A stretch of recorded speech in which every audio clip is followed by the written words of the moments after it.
Pranam Acharya ji. I'm very happy to see you personally. I've been hearing you since 6 months. Brought lot of changes. Today my question is about suffering in the life and about suicidal tendencies. As today is the World's Suicide Prevention Day, so my question is regarding that. I'm doctor by profession, gynecologist. I work in a rural health sector. There are many patients I see, they are suffering like anything. They are very poor and illiterate. And even the disabled people, they come with the full of tears in their eyes and telling like it's because of our last janma curse, and I have become disabled like that. And every alternative days, I see there are cases of the suicides. Every like other attempt or the successful. Two of the people, so I have myself done the postmortem of that. The age was around 24 and 26. And in the last 2021, in India, there was 1,64,000 suicides rate was there. And in the whole world, it was 8 lakh. So my question was like, how actually, by seeing all these sufferings, even sometimes I feel like ending of the life. It is like, where to go the root of this problem? How exactly, for me, it is a challenging to be peace by seeing all these things and work at that place. And top of that, my own suicidal tendencies also, I want to fight it. Even this many times in my life, I have faced that tendency because of the stress of life. I see so many people who are well educated, well affluent, they have committed suicides. Even my own colleagues, so being a doctor, she had committed. In the last year, the ex-Chief Minister Yediyurappa's granddaughter, she was doctor by herself, she committed suicide. So by seeing all these things, sometimes we feel like, what is the end of all these sufferings? If Samadhi is the end, like not to be affected and be Samadhi, it is very difficult. Sometimes we feel like suicide is the easy route. See, the primary cause of suicide is birth itself. The data that you have, that 1.5 or 2 lakh people committed suicide in India the last year, is actually existentially wrong. The thing is that the entire population, every single human being born, ends up committing suicide.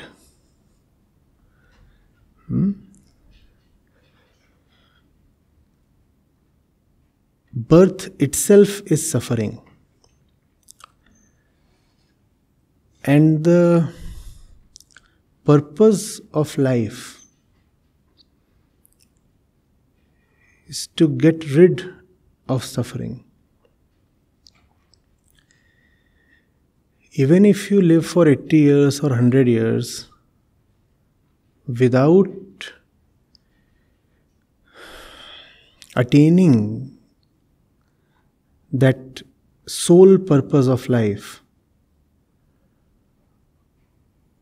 what you have died cannot really be called as proper death. It is suicide. You have ended life without letting it attain its climax. What do we call it if not suicide? In general, when a person who is 25 or 40 or something or 15 dies by suicide, we find it so regrettable. Why? Because there was so much more to be done.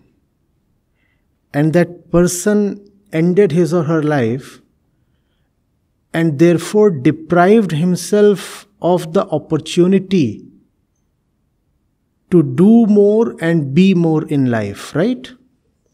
And that's why when there is a suicide, we all feel sad. Because a suicide is wastage of opportunity, right? That's how we define it. And that's why suicides are so very lamentable. The moment we hear that, especially if a young person is gone because of suicide, it hurts us badly. Why does it hurt us? Because there was an opportunity and that opportunity was wasted.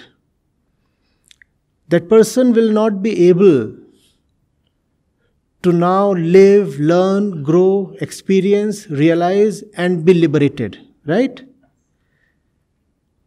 Do we see this?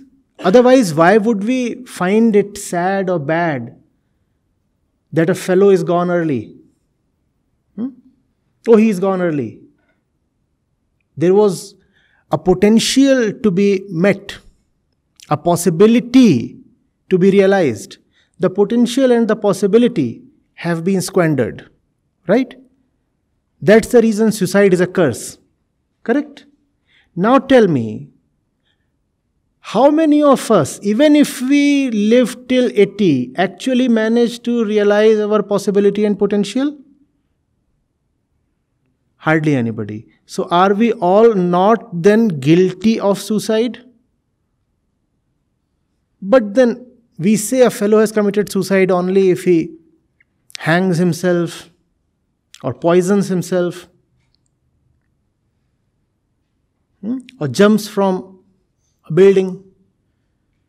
That's when we feel, because we are body identified people, and we give credence only to tangible events that are gross, sthul. So when that kind of a sight appears in front of us, we label it suicide. Oh, this fellow is gone by suicide. Because I can see him hanging there. I can see, my eyes can see. There is a tangible event happening. The body is there, the body is hanging. And therefore, it is possible for me to call it a suicide.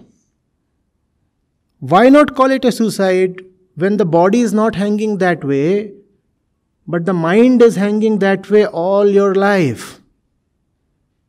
The body is alive. The mind is suffering. The body is walking, moving, eating. The mind, it can't breathe, it can't fly. Is that not suicide? Remember the definition of suicide and remember why a suicide is a sad event. A suicide is a sad event because it prevents us from realizing our possibility, right? And when you know that there is no chance of realizing your possibility, then even euthanasia is allowed. I might be only 22. But if it is fully established that due to physical reasons I will never be able to move or cognate or live any kind of half-decent life, then even law in several countries allows me to end my life, right? Why is that kind of suicide permissible? Because it is known then, in such cases, there is no point living on. You will not be able to, as we said, experience, learn, grow and be liberated. And if you cannot learn and grow and be liberated, then even law allows you to end your life. Do we see this? So you must remember that it is not the end of body that you must call as suicide. It is the end of possibility and potential that you must call as suicide. That is the real definition. Do we see this? Do we see this? It is not merely the end of the body that is to be labeled as suicide. It is the ending of potential that is to be called as suicide. And when the potential is not available to be realized, then we are saying that even the society and the law allow us to end the body. Because the body by itself means nothing. The body by itself is just biology. And we are creatures of consciousness, not just biology. Biology is secondary. Consciousness is primary. The consciousness has to be alive. Being alive just bodily and physically does not suffice at all. Are you getting it? So if suicide is to be defined as the ending of potential and possibility, please tell me, are we all not guilty of suicide? Please tell me. We have come to our respective ages. Somebody here is 25, somebody is 35, somebody is 55. How far have we come in the direction of our absolute potential? Do we even intend to live fully? Then are we not committing suicide every passing day? Please tell me. Please tell me. But we live very unsubtle lives. So we do not see that the mind is dying. We are just relieved and satisfied that the body is alive. But then the body being alive cannot be termed as life in case of human beings. We are not animals. How do you know that an animal is alive? You will perform some physical tests and the tests are positive, the animal is alive. That cannot be the definition of life when it comes to our species. Just because a person is moving, walking, seeing, hearing, eating, inhaling, exhaling, you cannot call that person alive. We are alive when we are conscious.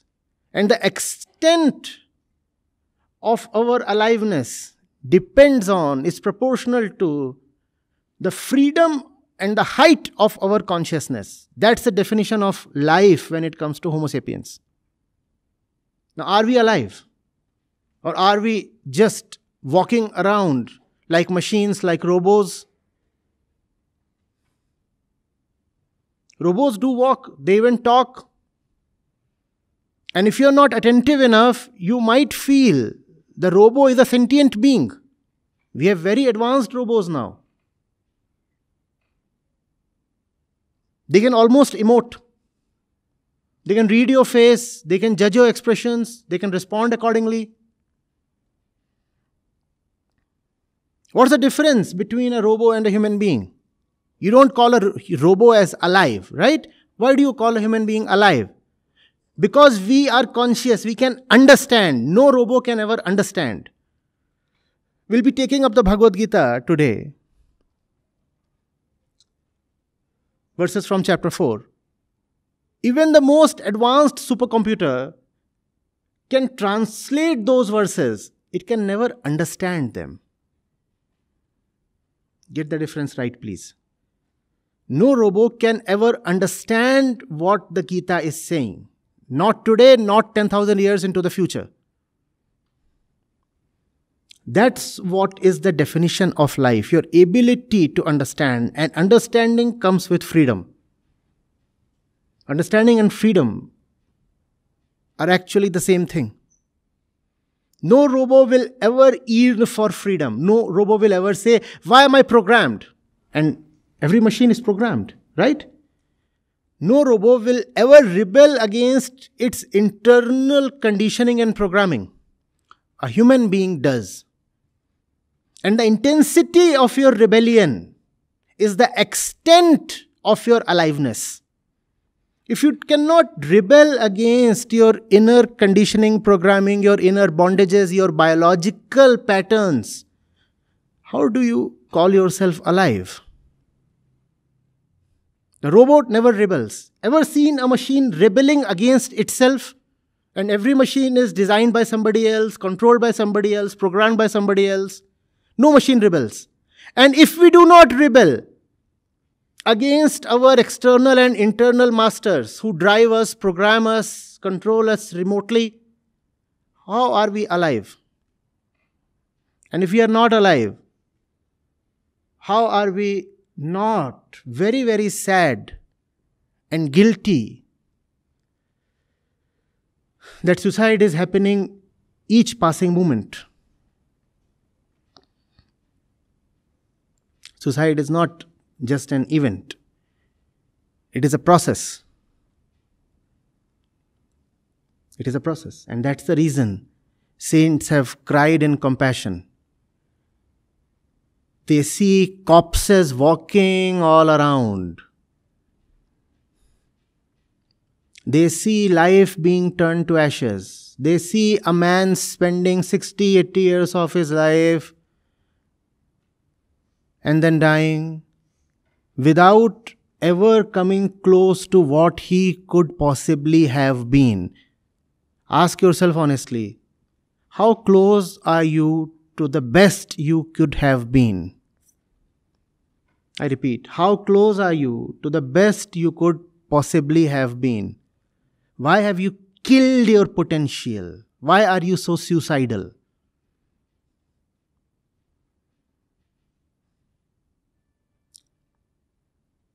Go back 20 or 30 years in time. The life that you are living today, would you have settled for this life 20 years back? 20 years back, had someone come and told you this would be your life 20 years from today, would you have taken the deal?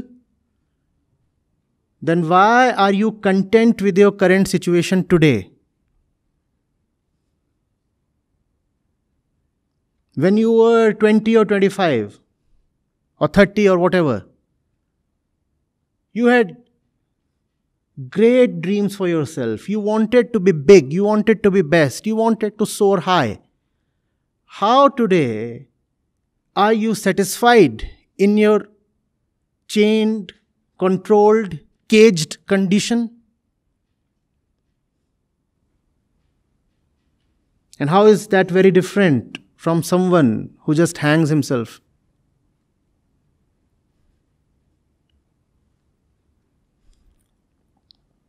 We are born in chains. Someone said, man is born free but is everywhere in chains. The fellow didn't really go very deep. The fact is, we are born in chains. The purpose of life is to set yourself free. Are you getting it? There are only two solutions. The suffering self has to come to an end because we are born suffering, right? And you cannot carry on with the suffering self. It has to come to an end. There are only two ways. One, suicide. Second, Samadhi. What I'm calling as suicide happens in two ways. One, man-made suicide. Second, biological suicide. What I'm calling as biological suicide, you call as natural death. What you are calling as natural death, someone dies at the age of 90. Peacefully, in his sleep, he has a heart attack and he's gone. And you say, oh, he was already 90 and it is a natural death. It is not natural death. It is biological suicide. The body is gone. Consciousness did not get what it craved for its entire life. So we said there are only two possibilities when it comes to the life of a human being, either suicide or Samadhi. And suicide is of two types. One, when you throw yourself on a railway track. Two, when you live the so-called normal life and pass away in an hospital when you are 80 or 90. The state, the doctors, the society, they will certify that you have died a natural death. No, it is not a natural death. It is natural suicide. So there is suicide and there is samadhi, and suicide is of two types. We regret only one type of suicide. We do not regret the other kind of suicide that we witness every day, that we commit every day to ourselves.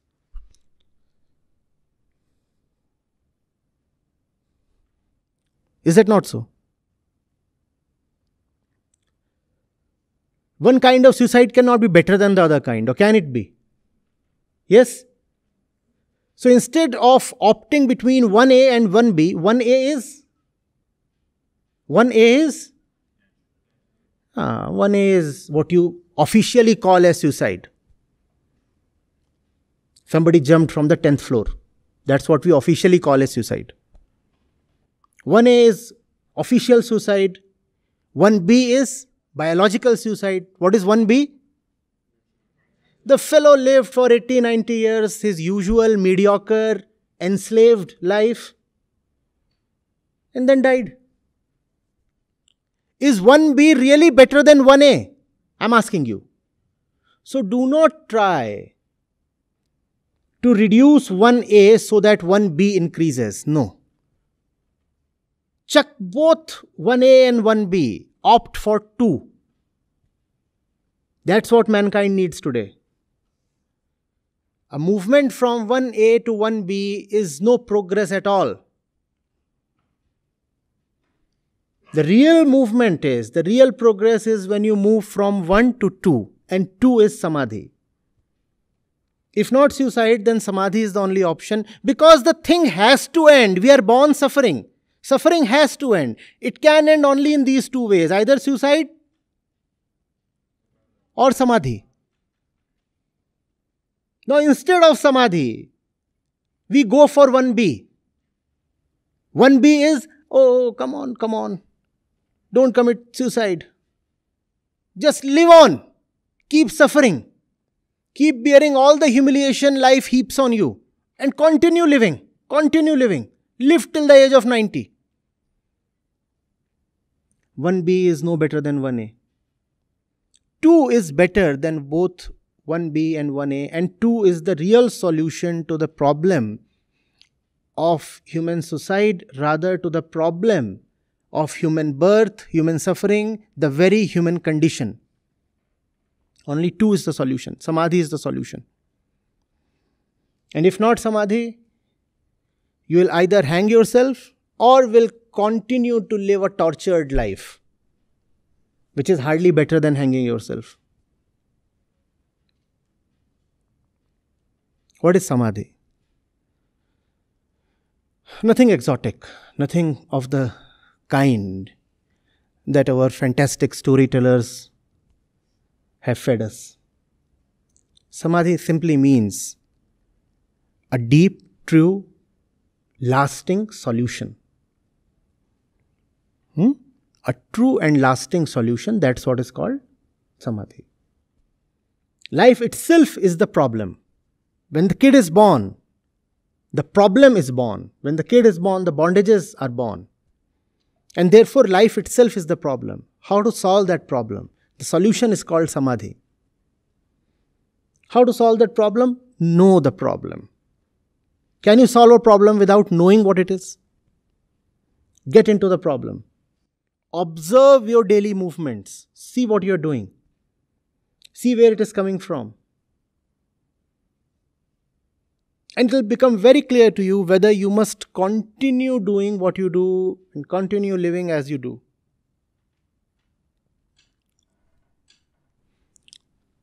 That simple thing is called samadhan. More precisely, samadhi.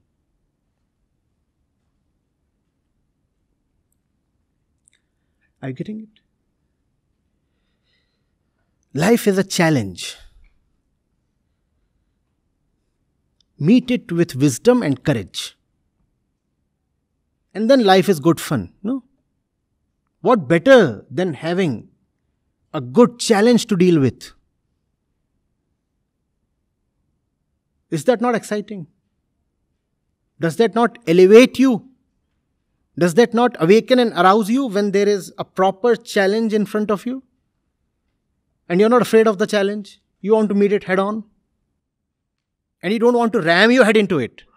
You want to meet it head on wisely. We said with wisdom and with courage.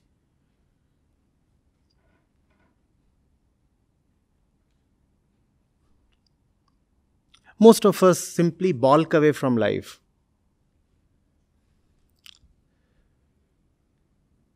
Life hurts us so much that we become insensitive to ourselves.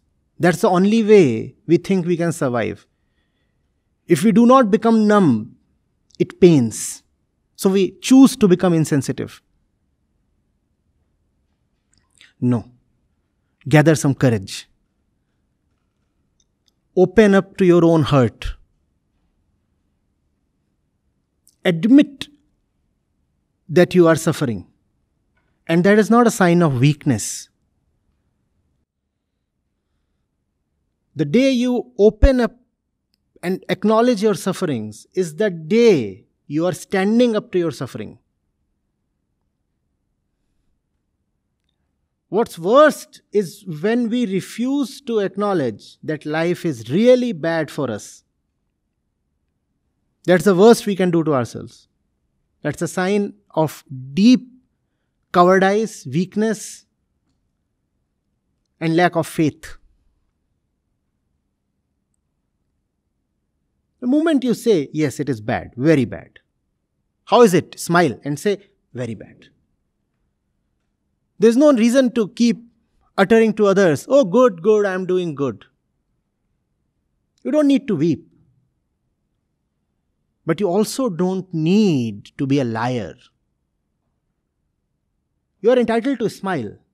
But smile and express the truth. With a smile say, yes, I'm hurt, I'm vulnerable, I'm beaten, I'm bruised. There are so many wounds. It pains everywhere. Life is not good. And I say that with a smile. Life is not good. Life is not good, but I have not been finally beaten because I have not yet surrendered. I have faith. I'll fight it out. I'll look my enemy in the eye. If you do not squarely look at your enemy, how will you identify it? How will you know it? In the doctrines of warfare, they say Shatru Bodh is very important. What is Shatru Bodh? To really know who your enemy is. If you do not even identify and acknowledge your enemy, how will you win the war?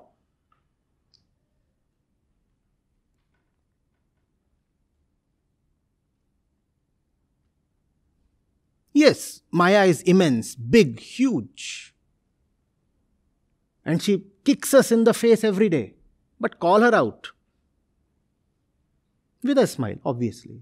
You don't need to turn bitter.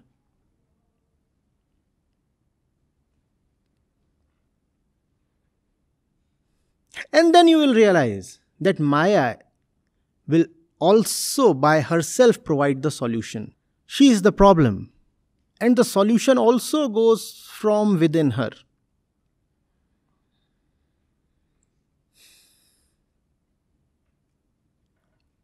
Yes, being beaten is all right. Opting out of the arena is not all right. The worst defeat is when you decide to not to fight. Otherwise, biting the dust even 100 times is okay. After all, it's a rigged kind of match. A rigged kind of battle, no? We are born in chains. We cannot say it's a level playing field.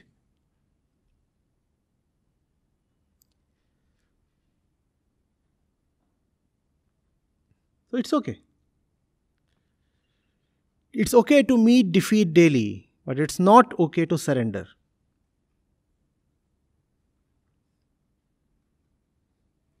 It's not okay to be so intimidated by her that you run away from her. Stay close to her. Watch her. Even if coming close to her would mean that you land some extra punches on your face, that's okay. Still come close to her. See how she operates. And where is she? She sits within each of us.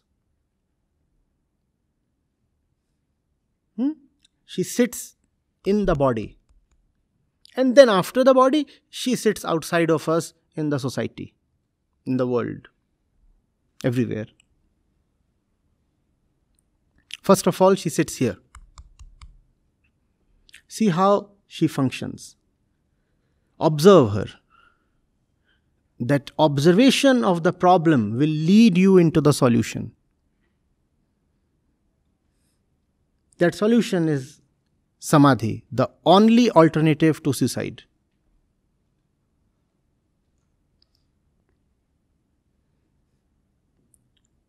It's not that we are bad problem solvers. The problem is that we do not even know the problem. The problem is that we address the problem by very decorated names. We are so attached to the problem that we hesitate calling the problem a problem. It's okay. A problem simply means something that troubles you. It has no moral connotations attached to itself. It's something very factual, right? You are infected by a virus. That does not mean you have to curse the virus. But you must know the facts of your condition.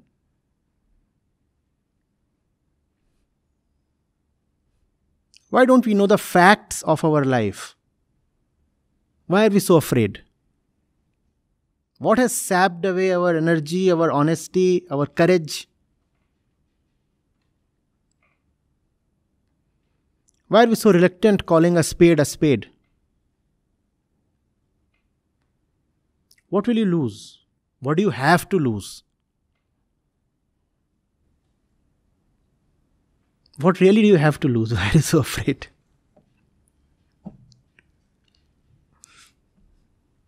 You only have lots to gain, and that's what we are calling as your potential, right? Life can be tremendously rewarding.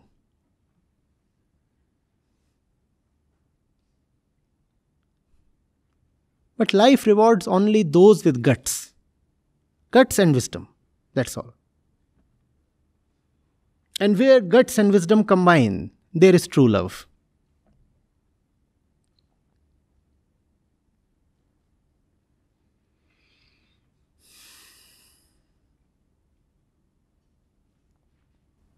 It's great. We are today on Suicide Prevention Day.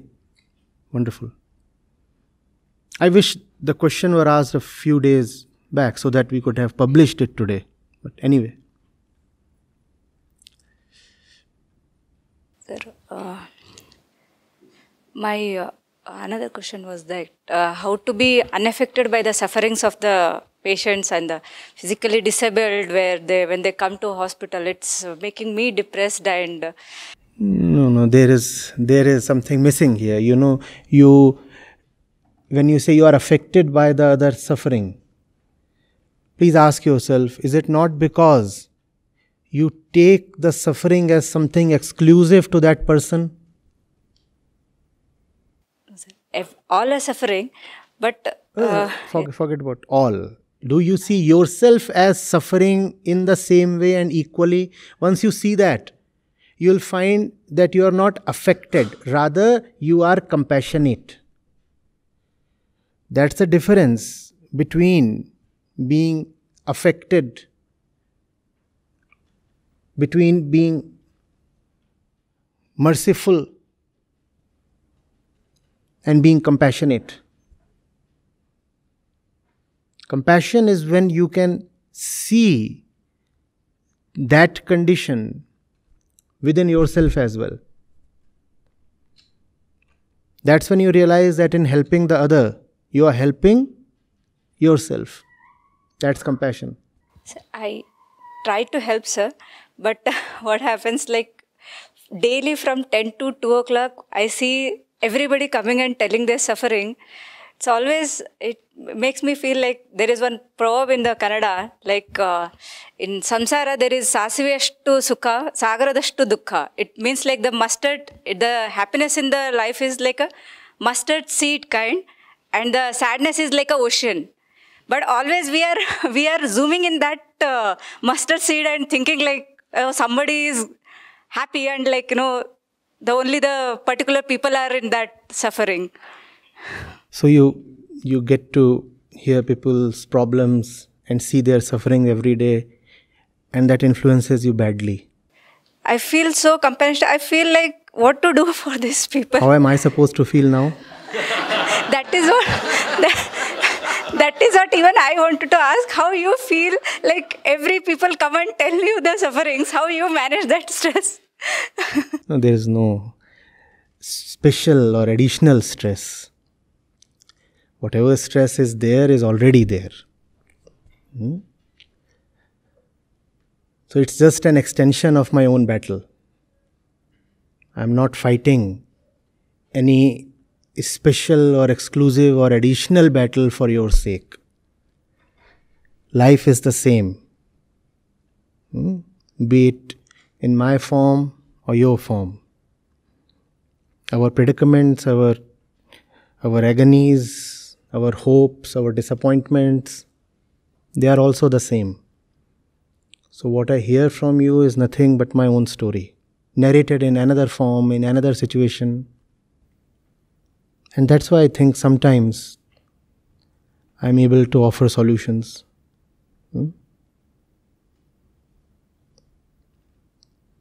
Sometimes they work, sometimes they don't.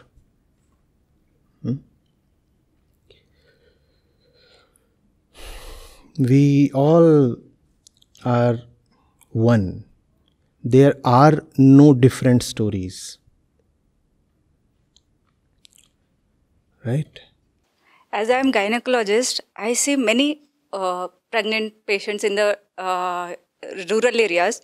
They don't even have money to live a good life. They give birth, go on giving birth 3-4.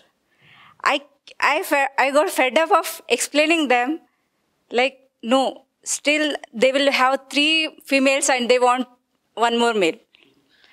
Last week only I have conducted 1 cesarean section, in that it was the 3rd cesarean section of her, because she still refused to do tubectomy because she want a male child.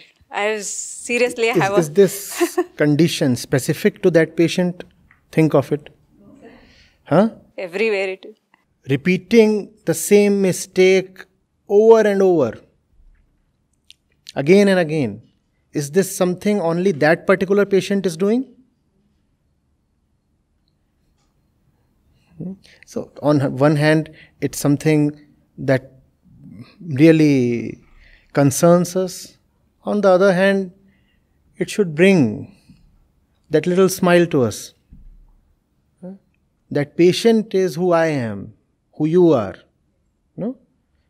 Do we ever commit a mistake only once? Has it happened? Are there any new mistakes ever?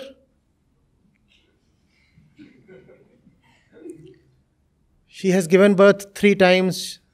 She is pregnant the 4th time again. We all are pregnant people. Ready to give birth to another mistake. It's just that the woman you're talking of will give birth in the form of a baby. We will give birth in other forms. This day itself, so many of us will give birth. A new mistake is born. And that mistake will now run its course. Mistakes have their own life cycle. And before 1 mistake is expired, 5 more are born. And these 5, that's the worst thing, are nothing but mirror images of the previous one. We don't learn. We don't learn. For those who learn, a few years are enough. Sage Ashtavakra is said to have taught King Janak at the age of 11 or 14. It's possible. even by that age, you have sufficient experience and exposure to have known all the possible mistakes one can commit. That huge universal set is actually contained only in a few basic elements that we somehow manage to combine through various permutation combinations in an infinite ways. If you have 3 variables x, y and z, how many numbers or how many possible points can result from just these 3 variables? An infinite number, right? In Cartesian geometry, x, y, z means the entire universe. So all that we have is just x, y, z. You could call that as Satrajtam. And from that, the universal set of our mistakes is born.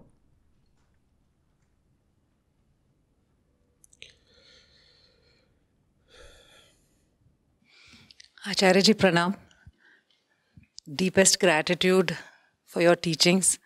In the last 3 years, I've experienced a profound shift in the way I think and the way I live my life. And yet when you say, aren't we all committing suicide, it hits you like a 400 volt. What am I doing? How much more can I do? And where am I stopped? And what are my barriers? So my question is also about, somewhat related to mental health, but this is coming to me as I read your book on the Upanishads, where you talk about the vritti, about tendency, and a lot of your question-answer sessions that I've listened to about vritti. So I'm a psychotherapist. I work with people who come from, again, a lot of victimhood. And so in the initial stages, I'm empowering them to think for themselves and to take affirmative actions, to recognize what their patterns are and how those patterns got constructed. But the basis is that I was born as a blank sheet, and then the patterns got constructed based on the environments I lived in, the people I met, and how I responded to them. And now I'm reading, now I wasn't a blank sheet.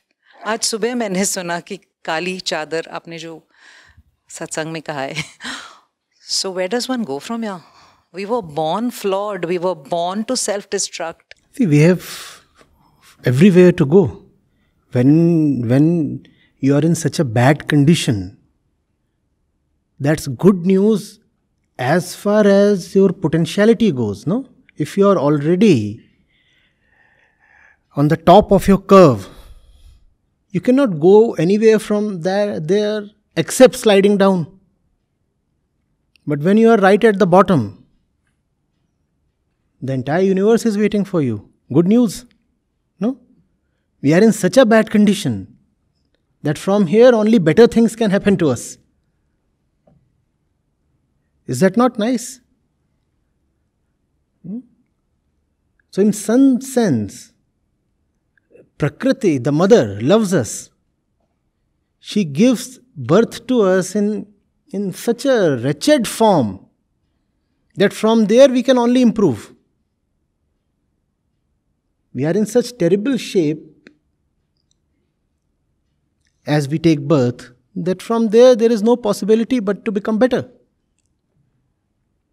So the thing is that some people manage to become worse even from there. That's another story. Those are the stories who come to me to be counseled. No, but even those who become worse, remember, you cannot be influenced or enslaved if it is not for something within you that cooperates with the enslavement. And that something is our genetic composition itself. It's a very flawed concept that the kid is born clean or innocent. In the shape of the kid, a severe problem is born. In the shape of the kid, deep enslavement is born. Don't you see that the human kid requires something like 20-25 years of education? If you were born all right, why would you require 2.5 decades of education? And even after 2.5 decades of education, we are still internally illiterate. That's how great we are. And that's how bad our situation is at the time of birth.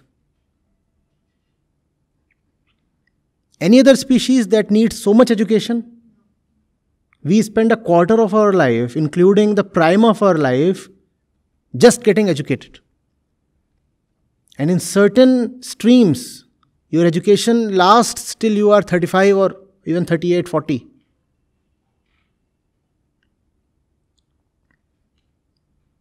Never wondered, why do we need to be?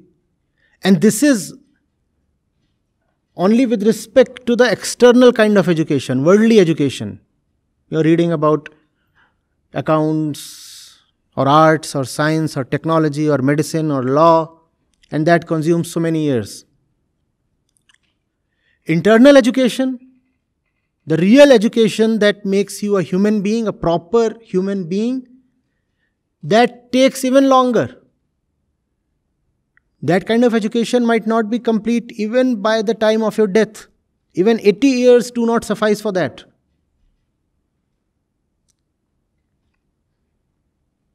If we are beings who cannot be properly internally educated even in 80 years, think of how we are at the time of our birth. Think of how lowly the kid is that even 80 years are not sufficient to sufficiently illuminate him internally. Now do you realize why saints have repeatedly prayed to get freedom, liberation from the Bhava Chakra, the cycle of birth and death? That who wants to be born? To be born is the worst thing that can happen to me. I don't want to repeat the mistake. Once you realize that you have not come to this world to enjoy, celebrate, or have fun, then you have known the purpose of life. Now you can be liberated. But to realize that you have not come here to have a gala party, you first of all need to know that the kid that you have in your lap is seriously diseased. In fact, the scriptures say a bundle of diseases is born. Only ahamavritti takes birth. The mother disease, that's what takes birth. Now, once you know that you have been blessed with a mass of disease, now you will live your life rightly. Because you know your situation. When you know your situation, you know what to do with it. We do not know our situation. We celebrate when a kid is born. And we say, oh, the kid is cute, innocent, masoom, pyara, clean, nirdosh, whatever. That's the fundamental mistake. And from that mistake, all other mistakes ensue.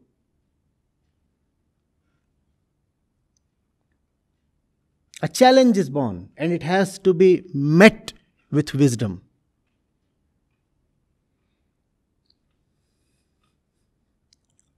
Are you getting it? Then the purpose of life is not happiness but liberation. What kind of happiness? What celebration? What song and dance? You are a captive. You are a prisoner. Your state is pathetic.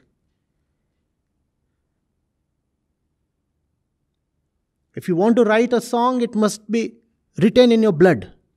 If you want to sing, the words must arise from your deep pain.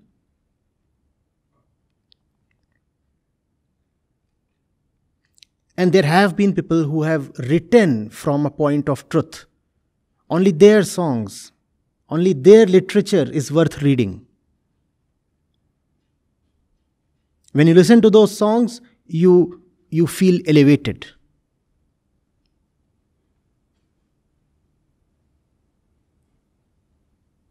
Those songs are coming from a recognition of the true human condition.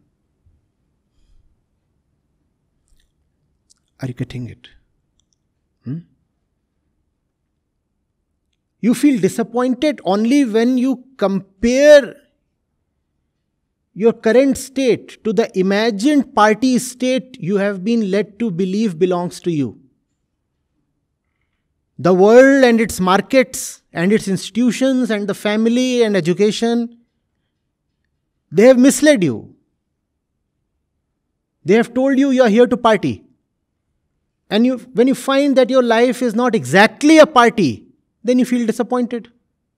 As is evident in your question, what do I do? There is disappointment. That disappointment is coming from comparison. You are comparing A to B. The problem is B is fictitious. So the comparison makes no sense. What is B? The feeling, the concept that I am born to be happy. That I am born to party. No, you are not born to be happy. You are not born to party. You are born to struggle. You are born to strive. You are born to fight it out. And if you really fight it out, then you get something higher and heavier than happiness. That's called Anand. That's joy. But that's not a cheap thing. You have to pay for it dearly. Most people get neither happiness nor joy. You don't get happiness because happiness is not possible. The more you chase happiness, you get its opposite. Its dual companion. Sadness and disappointment. And Anand, which is indeed possible, and which is actually your birthright, joy that you must really attain, that you keep yourself deprived of because you never even target it. You target happiness instead of joy.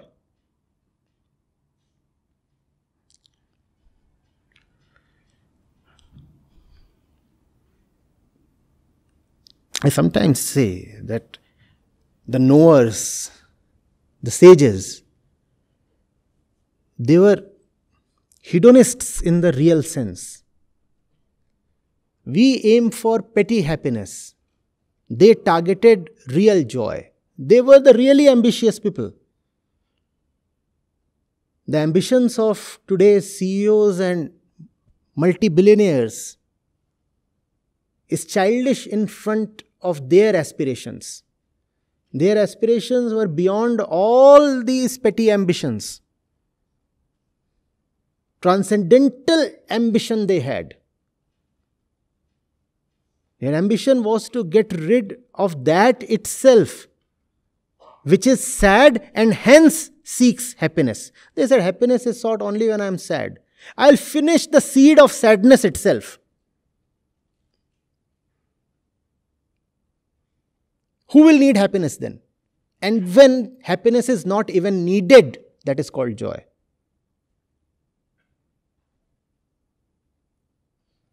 Whenever you will be a happiness seeker, your face will carry the imprints of your failures and disappointments. As you said, in this world, happiness and sadness exist in the ratio of 1:1,000.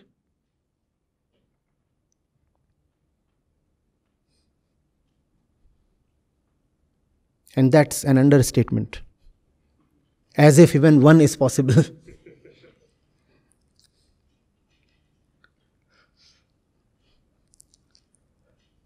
Am I being pessimistic? Realistic. I'm being realistic. I'm being joystick.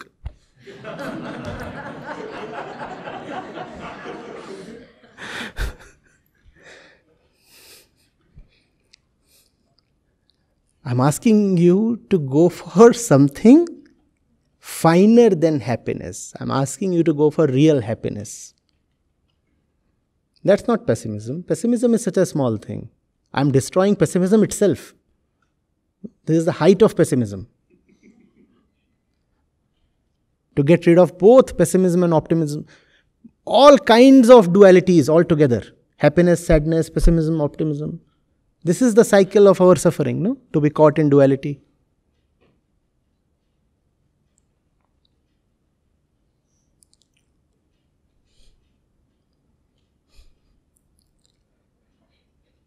If things are bad, that's how they are.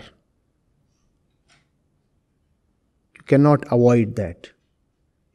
If you really wanted to avoid bad things, you should not have taken birth.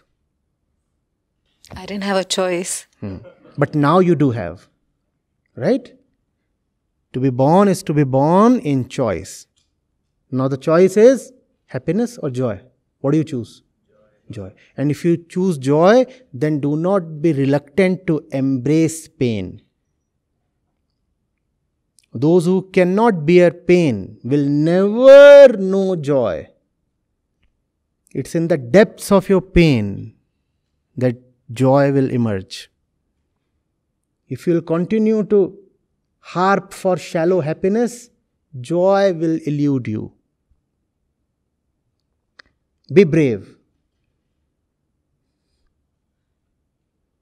The only way to embrace life is to have an head-on collision with it. That's the only way you can even touch life. Otherwise, life will be all around you, but you will never touch it. You talked of the 440-volt shock.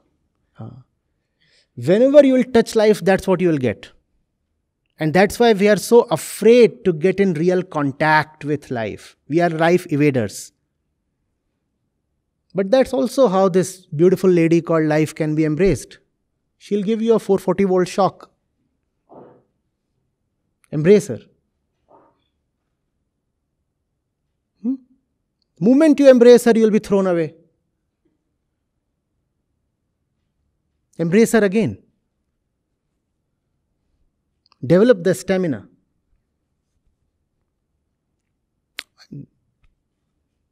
Lady for the men, handsome Hulk for the women, whichever you want to take it. One thing is certain, whatsoever is real will also be shocking. If you have no stamina, no taste for shocks, then you will live in your little petty dark cave. That's the only place that is shock proof. Reality is always shocking.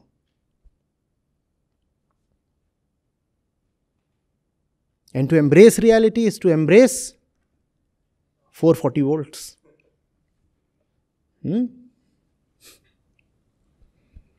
After a while you discover that's the only way you want to live. Initially it is very, very bad. You want to run away. After a while you cannot live without it. After a while you discover this is what you have always wanted. This is your deepest longing. This is what you were born to love.